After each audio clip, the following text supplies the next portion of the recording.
మొదటి రాజుల గ్రంథము 11వ అధ్యాయము.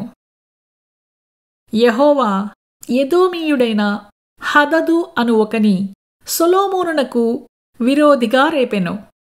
అతడు ఎదోము దేశపు వంశస్థుడు.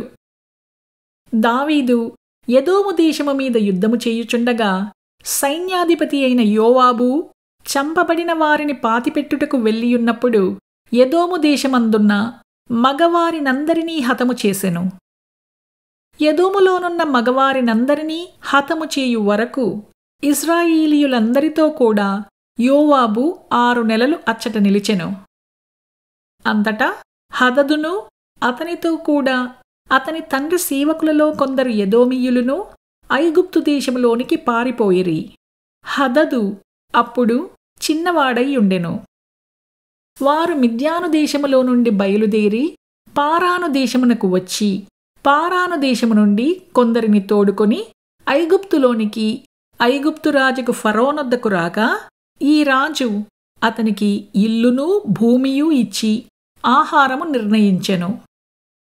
హదదు ఫరో దృష్టికి బహుదయ పొందగా తాను పెండ్లి చేసుకునిన రాణి అయిన తెహ్పెనేసు సహోదరిని అతనికిచ్చి పెండ్లి చేసెను. ఈ తెహ్పెనేసు యొక్క సహోదరి అతనికి గెనుబతు అను కుమారుని కనెను. ఫరో ఇంట తెహ్పెనేసు వీనికి పాలు విడిపించెను కనుక గెనెబతు ఫరో కుటుంబీకులలో నివసించి ఫరో కుమారులలో ఒకడుగా ఎంచబడెను. అంతటా దావీదు తన పితరులతో కూడా నిద్ర పొందిన సంగతిని, సైన్యాధిపతి అయిన యోవాబు మరణమైన సంగతిని ఐగుప్తు దేశమందు హదదు విని, నేను నా స్వదేశమునకు వెళ్ళుటకు సెలవిమ్మని ఫరోతో మనవి చేయగా, ఫరో, నీవు నీ స్వదేశమునకు వెళ్ళకోరుటకు నా యొద్ద నీకేమి తక్కువైనది అని అడిగెను.